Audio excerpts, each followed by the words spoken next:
Opo, sige. So, ano po ang balak ho ninyo dito? Kailan kaya ito? At anong mga komite ang posible pong humawak sa pagdinig?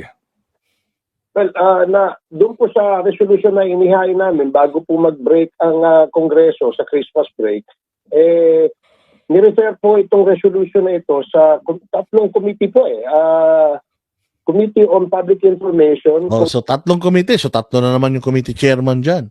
Parang Quadcom yan. Yung Quadcom, 4 na committee. So ito tatlo, Tricom. Wow.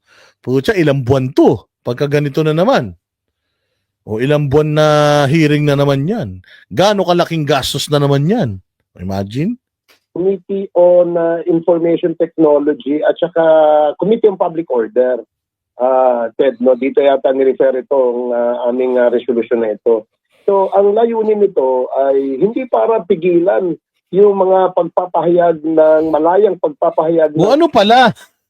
Layunin yan, hindi pigilan yung malayang pagpapahayag. Ano pala ang layunin yan? Kahit sino. Wala hong problema dyan. O, wala naman palang problema. Ba't nagreklamo ka, Barbers? Wala naman palang problema. Eh bakit umiiyak ka? Kung mag-criticize din lang po sila, para lang po dumami yung kanilang likes and shares and engagement para kumita sila, medyo may something is wrong, di ba, sa aking palagay. Hindi, sir. Ganito lang yan. If you don't like my content, we are in a democratic country. Do not watch my YouTube. Do not subscribe to my channel. You can block my channel as much as you want. Block mo. Huwag ka manood. Wag mong hayaan na wag mong diktahan yung mga tao na panoorin yung gusto nilang panoorin. Kung people believes me na naniniwala sila sa sinasabi ko, o baka pare-parehas kami ng opinion. Kung ayaw mo sa sinasabi ko, feeling mo, hindi walang kwenta yung mga komentaryo ko, di unsubscribe. Di mag-subscribe ka doon sa gusto mong panoorin. Kung masyado kang makajos, mag-subscribe ka doon sa mga religious channel. Kung manyakis ka, di mag-Pornhub ka maghapon. Walang pakialam ang tao sa'yo. Huwag mong turuan ng taong panoorin yung mga gusto nilang panoorin. Huwag mong bayaan, huwag kang maging diktador. Hindi ikaw ang magsasabi whether yung pinanonood ko is makakasama sa akin o hindi. Ang makakapagsabi lang yan na makakasama sa akin yung pinapanood ko, ako mismo, ako nakakaramdam nun eh. Huwag ka kasing Facebook ng Facebook, huwag ka kasing nood ng YouTube, Barbers, para hindi ka nasasaktan. So, dapat masilip ng mabuti, magkaroon ng regulatory framework itong paggamit ng social media. Alam mo, Ted, gagaya niya, no, na sinasabi natin, kung gagamit din lang kayo ng social media at para magpahayag kayo ng inyong saloobin o opinion sa mga issue, di ba? Iwasan niyo yung paninirang puri. Ang gawin niyo, magpahayag kayo ng condemnation doon sa pag-aggression ng China. Ba't ka pakialamero pati sa content? Pakialamero ka? Ang gusto mo yung aggression ng China, yung ayaw nga namin nun, paki mo. Di mag-vlog ka, Barbers, batikusin mo yung aggression ng China sa South China Sea. Ba't mo pinakikialaman yung content namin? Ayaw namin batikusin yun dahil hindi naman kami marunong ng international relations. International law, whatever you wanna call it. Hindi naman kami ganun eh. Hindi kami ganun kalalim. Pino-content naman ni ni Sasrogando Sasot yun Bakit gusto mo i-content namin yun? Pakialamero, diktador ka. Ikaw ba may-ari? Ha? Ikaw ba may... Ba't mas marunong ka pa sa akin? Kung halimbawa bukas magmukbang ako, wala kang paki. Kung ito ang pinagkakitaan ko, wala kang paki. Kung bukas, mag-motovlog ako, wala kang pakialam, di ikaw nagbibigay ng panggasolina sa akin. Kung gusto mo palang tutukan yung South China Sea, puta yun ang ipahiring mo. Di ba? Yun pala ang gusto mo na mag-vlog kami patungkol sa South China Sea, di putang ina, mag-hearing ka tungkol sa South China Sea. Pakialam namin sa'yo. Di ba? Anak ng tinapay, Spencer Lacalle, tinuturuan tayo ni Barbers. kung talaga daw gagamitin natin yung channel natin para magpahayag, i-content daw natin yung South China Sea. Paki mo. Si YouTube nga, hindi kami tinuturuan kung ano i-content namin, nakikialam ka. Di ikaw, buong pamilya mo, mag-content kayo tungkol sa South China Sea. Yun naman pala yung issue na kailangan natin tutukan. Bakit ang pinapatutukan mo, yung vlogger, Quadcom, yung Pogo. Kung yun naman pala importante sa'yo, di sana nagpahiring ka tungkol dyan sa sa South China Sea. Mapakukontent sa amin. Doon sa West Philippine Sea, hindi yung inaaway mo yung kapwa Pilipino mo, awayin mo yung kalaban. Yun na nga kalaban nga kayo. Inaaway namin kayo. Hindi naman namin kayo actually inaaway, kinikriticize lang kayo Pag kinikriticize kayo, inaaway kayo. Mali yun. Pag kinikriticize kayo, sinisita lang yung mali nyo, hindi ibig sabihin nun away na. Hindi ko pwedeng sabihin na medyo maalat yung adobo, hindi na masarap yung adobo na yun, masarap pa rin yun. Medyo maalat lang. Di ba? Gusto mo pala ng South China Sea issue, bakit Duterte ang issue nyo? Sabi ni Spencer Lacalle. Di ba? Ba't mas marunong ka pa sa amin? Ace Barbers. Kung ayaw mo na mabatikos ka, lumayas ka na sa Kongreso. Huwag ka nang tumakbo habang buhay, magtanim ka ng kamote, manghuli ka ng isda, mag-alaga ka ng tilapia. Wala kaming paki sa'yo. Maniwala ka, hindi ka namin mamimiss. Pero hanggat nandiyan kayo sa Congress, panay ang gamit nyo ng pera ng taong bayan sa walang kakwenta-kwentang bagay, masisita at masisita at masisita namin kayo, sir. Maniwala kayo. Yun na nga ang masaklap Minsan, kababayan pa natin yung nagnanakaw sa atin. Minsan yung hinalal natin, yun pa yung nanloko sa atin. Minsan yung ibinoto natin, yun pa yung gumawa sa atin ng kasalanan. Mali po yun. Bad yun, sir. Bad yun. Yun ang aking paliwanag dyan, Ted. Well, ano naman yan, kumbaga kanya-kanya pong paggalang sa pananaw, sa anuman pong mga usapin. But Ayun, sapul. Kanya-kanyang paggalang sa pananaw, sa ano't anumang usapin. Wala kang control, Barbers, kung ano ang gusto ng isang nagko-content, kung anong iko-content niya. Kung halimbawa magmukbang siya, kumain siya ng 1 kilong taba araw-araw, wala kang pakialam kung mamatay siya bukas dahil sa ginagawa niya. Hindi naman siya humihingi sa iyo ng pambili niya ng pang niluluto niya at kinakain niya. Kaya wag kang pakialamero, Barbers. Wag kang diktador. basically nga, ang inyo pong gustong tukuyin talaga dito ay yung pong paggamit po sa social media para doon pa sa pagpapakalat ng maling informasyon at paninira po.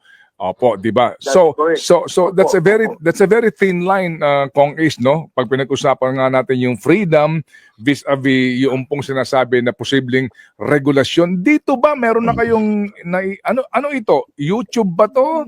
Ano ba itong mga medium na inyong gustong tukuyin dito kung sakasakali, Kong Ace? Ano po ito, Ted, no? In general terms, the whole social media, no, kung saan gumagamit ng mga paraan sa pagpapakalat o pagpepedel ng fake news ang mga vloggers na ito. Meron, alam mo, Ted, kasi simula po nang nagkaroon ng social media, maraming Pilipino naging sinungaling. Maraming Pilipino naging suddenly became political analyst. No? O anong paki mo? Anong paki mo?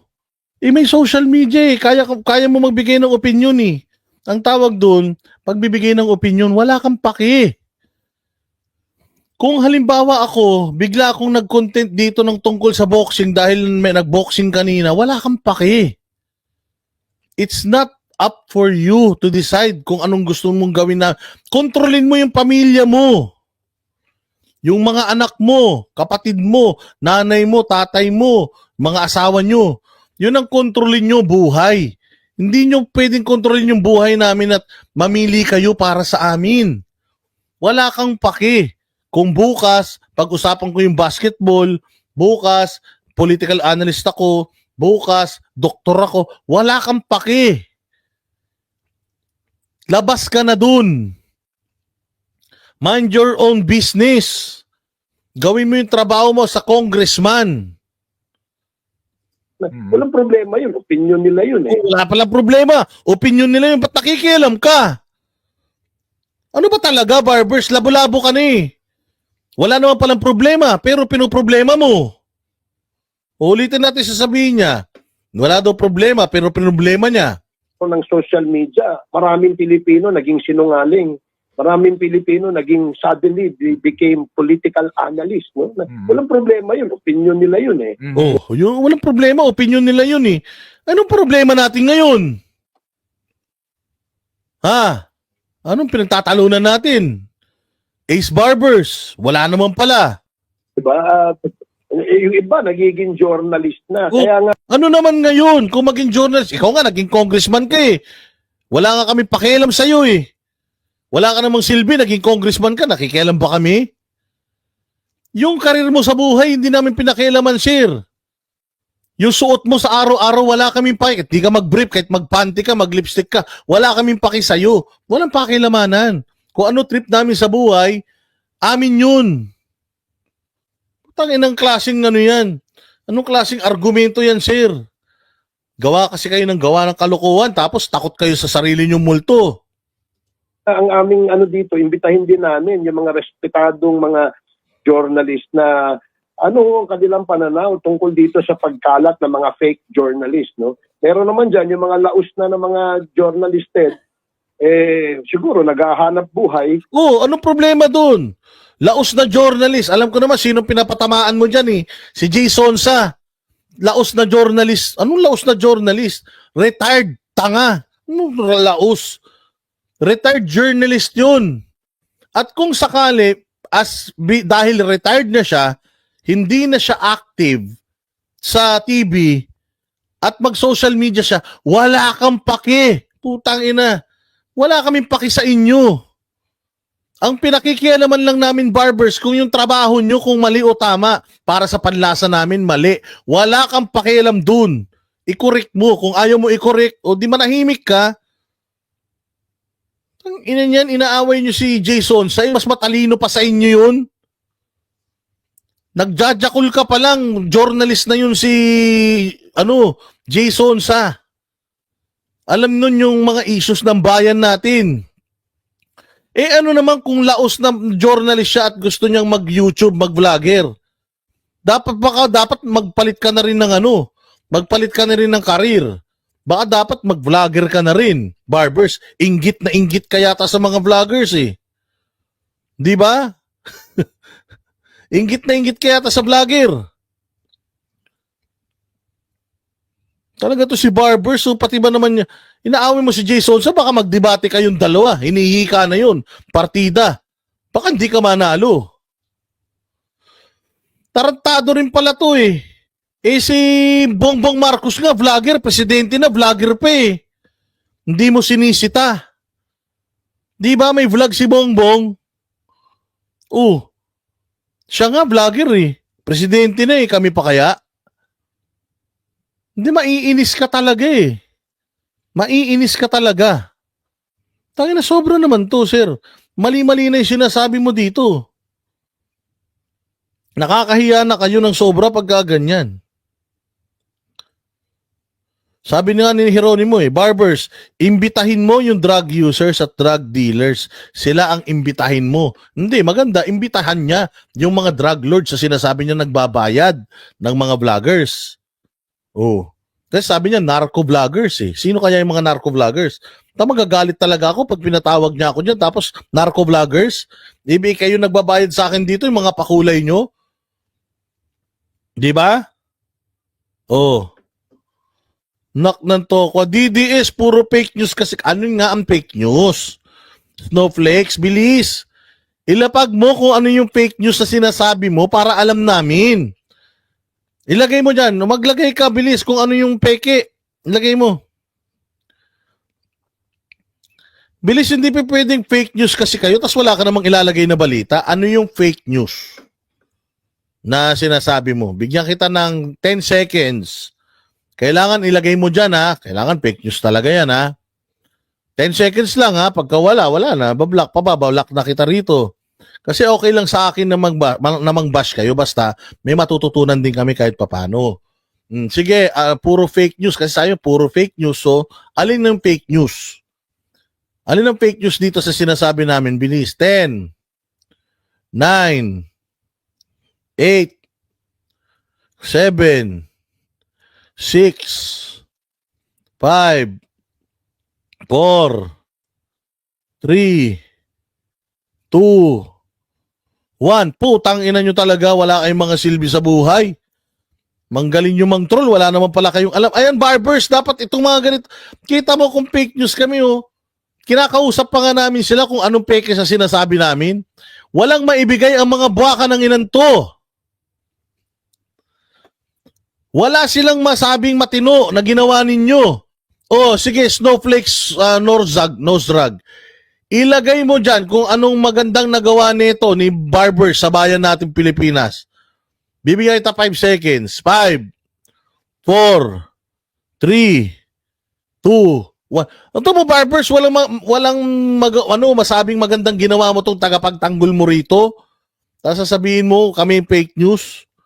Hayop talaga kayo, wala kayong mga alam. O sige, diretso natin to. Kaya siguro gusto ng social media, pumapasok sa social media. So, yun ang I think dapat natin. Walang problema kung magmurahin kami ng murahin, wala namang problema O yun. yun naman pala eh. Anong problema natin, Barbers? Kung wala naman palang problema sa iyo yung murahin ka ng murahin, anong iniiyak mo? Anong problema mo? Ano ba? Di ka ba love ng mama mo? Wala naman daw pala problema, murahin sila ng murahin eh. O ano ngayon ang pinagtatalunan natin, Barbers? Ba't kayo maghihiring? Pero criticize kami tungkol doon sa aming poor performance o hindi kaya sa aming pag-aabuso. Yun. Oo, yun naman pala eh. Tingnan mo, walang problema sa kanya murahin siya. Wala daw problema. Pero sa susunod naman daw, i-criticize siya nang naaayon doon sa trabaho niya. Eh di may problema ka. Tangina, ano ba talaga? Wala kang problema, may problema ka. Ano ba talaga, sir? Ang gulo-gulo mo eh. Tangina, para kang bagyo. Minsan mahangin, minsan hindi. Pinagsasasabi mo, Ace Barbers. Walang problema sa'yo na mura-murahin ka. But walang but? Kung walang problema, plain and simple. Oo, ganun lang yun. Walang problema sa akin, murahin ako ng murahin. Putangin na nyo rin. Tapos, di ba? Naman pala eh. I-criticize ka ayon sa ginagawa mo, hindi pa ba? O tinan mo, ang sinasabi ng mga tao rito, gusto lang nyo i-contempt yung mga vloggers eh. Tayo na yan, pag ito nakarating na naman to sa Korte Suprema, papagalitan na naman kayo. Sabihin nun, wag na kayong magpolitiko. Wag na kayong magpolitiko. Tigil nyo na yung pagpupolitika nyo. Kung gusto nyo maging vlogger, mag-vlog na lang kayo. Gusto nyo magtanim ng cornic, magtanim na lang kayo ng cornic, ganun. Walang problema yun sa amin. Kahit araw-araw, bombayin kami. Walang problema. Yun naman pala eh. Wala palang problema eh. Tapos magpapahiring ka. Gulo-gulo mo. Yung magpakalat ka ng fake news o isang news na wala ka namang legal na basihan o ibig yun na. So klaro ah. Huwag kang magpapakalat ng fake news. Okay lang daw murahin mo sila. Huwag ka lang magpakalat ng fake news. O so, tapos na laban. Wala naman tayong pinapakalat ng fake news. Ayan o. Balita, nire-reactionan lang natin. Okay lang naman daw murahin siya ng murahin. Wala naman daw siya pakialam dun. O, di murahin na lang natin ng murahin. Ika nga kahit na iota of truth, Okay. iota of evidence, medyo malaking problema po yan. O ikaw nga, kaya mo magpakita ebidensya na narco-vloggers, na may binabayaran na vloggers, na mga vloggers yung mga drug lord sa Pilipinas. Patunayan mo rin yan, ha? Sige, so ako naman din dito, Kong Ace, ay interesadong malaman kung ano ang magiging pag-aaral ninyo o resulta ng pagdinig doon sa management nitong mga social media platform na ito.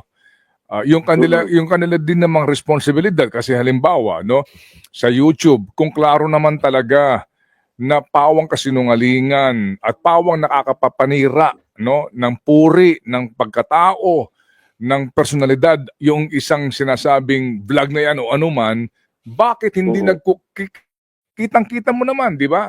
Bakit hindi nagkukusa yung management ng platform? Exactamente, barbers.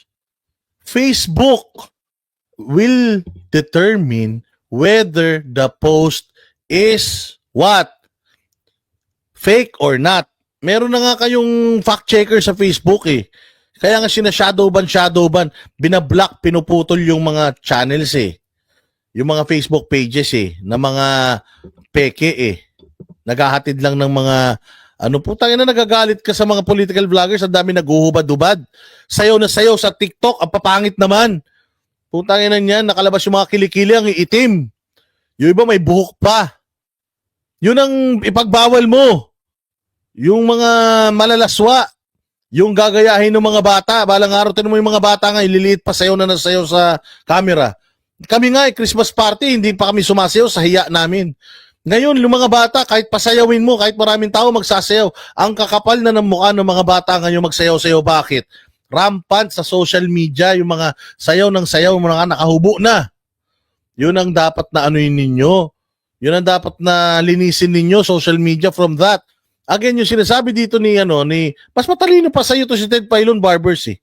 Tinan mo sabi ni Ted Filon, hindi ba meron ng yung YouTube mismo, meron silang power to take down a channel, lalo na pag alam nila na mali. Halimbawa sa Facebook, nag-post ka ng may dugo, block yung channel mo. Oo, pagka nag-post ka ng may dugo, block yun.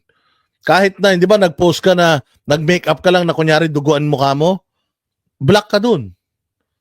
Kumbaga, merong grupo or merong department, yung Facebook at ang YouTube, na magsasabi whether iyong content is harmful or not. Let them do their job. Hindi ikaw yun. Barbers, kung gusto mo pala na maging fact checker ng Facebook, mag-apply ka sa Facebook, umalis ka na sa Congress. Kung gusto mo na maging fact checker ka ng YouTube, lumayas ka na sa Congress, mag-apply ka na sa YouTube. Yun. Konting eklat nga lang dyan sa YouTube, sa Facebook, block ka kagad eh. Demonetize ka kagad eh. Pinagsasabi nito ni Barbers, tinan mo, ang galing pa ni Ted Filon. Mas matalino pa sa sayo, sir.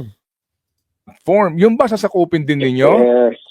Yes, kasama rin yan, Ted, no? Yung lahat ng social, yung Facebook, yung TikTok, yung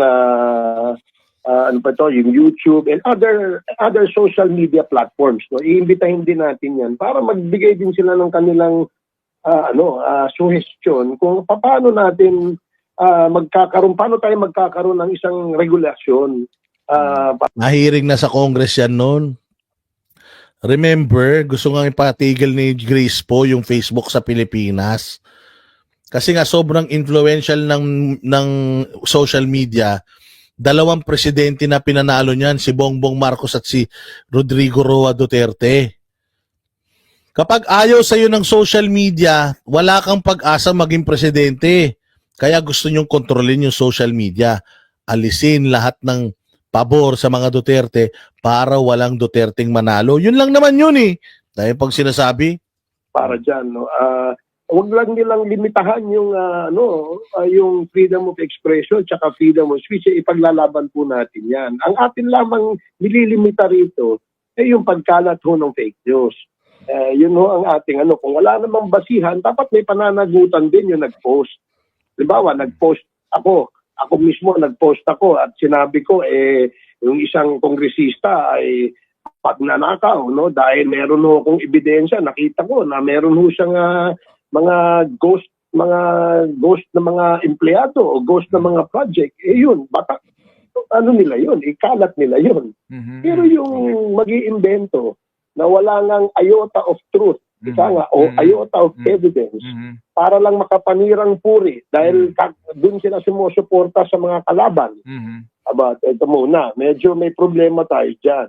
At this does not... so ibig sabihin, katulad ng sinasabi mo ngayon, problema mo, yung mga sumusuporta sa kalaban mo. O din, lahat tong in-statement mo ngayon, di political to. Tama, Barbers? Galing sa dila mo mismo Galing sa bibig mo Na kapag yung information nang galing sa kalaban na sumusuporta, yari sa inyo. O di, ibig sabihin, Barbers, politika na naman to. Pinupolitika mo na naman. O, ulitin natin sinabi mo. Baka lang hindi mo naintindihan. O iota of evidence para lang makapanirang puri dahil doon sila sumusuporta sa mga kalaban. Aba, ito muna, medyo may problema tayo dyan. Oh, may problema pag sumusuporta sa kalaban? Kalaban? So, ibig sabihin, kalaban mo. Ginamit mo yung salitang kalaban O, so partisan ka talaga, Barbers. According dito sa sinabi mo rito sa interview mo, partisan ka. Meron kang kinakampihan. Kasi may tinawag kang kalaban Sino ba yung mga kalaban mo? Yan ang sinasabi ko. Pa-interview pa more. Tapos pag sinita kayo, galit kayo. Pagka kinokorek kayo, galit kayo. Ikaw nagsabi May problema tayo kapag yung impormasyon galing sa kalaban. O, ibig sabihin, kalaban mo. O, paano mo ngayon sasabihin sa amin na patas yung paglilitis, paghihiring nyo dito? Kalaban naman pala yung turing nyo doon sa hindi parehas nyo na leanings political. Patay tayo dyan, Barbers. Mali, boss, mali. May ayota of truth ka pa nalalaman? Kalaban pala turing mo doon sa mga hindi pabor sa'yo? Kadiri ka, boss. But this does not only apply, Ted, sa mga politiko. This can also apply to other private personalities, no? Halimbawa, sa iyo, Ted, no? Halimbawa, may magpakalat ng kwento na et cetera, nagpakalat ng fake news. Wala ba tayong pwedeng gawing aksyon? Opo. Yun ang ating punto dyan. Opo, naunawa. Meron, may korte. Barbers, hindi ikaw. May korte. Yun ang tamang aksyon. Pag may problema merong ng slander, merong ng batikos kay kay Ted Filon na talagang kasira-sira sa puri niya, he can always file a suit, a libel suit. A kaso. Hindi Congress, hindi kaagad sa Congress. Paampo namin where you're coming from, Kong Ace. Meron na kayong how urgent again is this one? And kasi pagbalik niyo po January 13 na, di ba? And halalan na. So meron ba kayong panahon dito? We just opened the issue on the table, ika nga, Ted, no, para lang mapag-usapan. Kasi ako personally, sumulat po ako sa NBI, no, na hindi naman dahil sa ako'y nagsusumbong. Yung sulat ko sa NBI, ipatupad yung provision ng ating Anti-Cybercrime Prevention Act na kung saan magforma ng isang komite o isang task force na ang trabaho po ay mag-monitor, mag-regulate at mag-prosecute doon sa mga sinasabing fake news. Kung napapansin mo, Ted, tinanong po natin ang mga kaibigan natin sa DOJ. Nagkalat po yung cyber libel na mga kaso na i-file. So imagine, just because yun naman pala gumagana. Maraming nakakasuhan ng cyber libel. So what's the problem? Anong problema ng batas? Barbers. Kung meron naman pala ng batas in place na nagsasabing mali ang paninirang puri, meron na pala May mga nagkalat pala yung nakakasuhan ng cyber libel Therefore, leave it as is. Iiwan nyo na yun dun sa Department of Justice. Pinakikialaman mo pa yan, Barbers. Anong gusto mong gawin nga? I-fast track lahat yan. Ikaw na nagsabi, kaliwat kanan yung mga kaso. Di ibig sabihin, gumagana yung sistema ng batas. Anong iniiyak mo? Anong problema mo ngayon?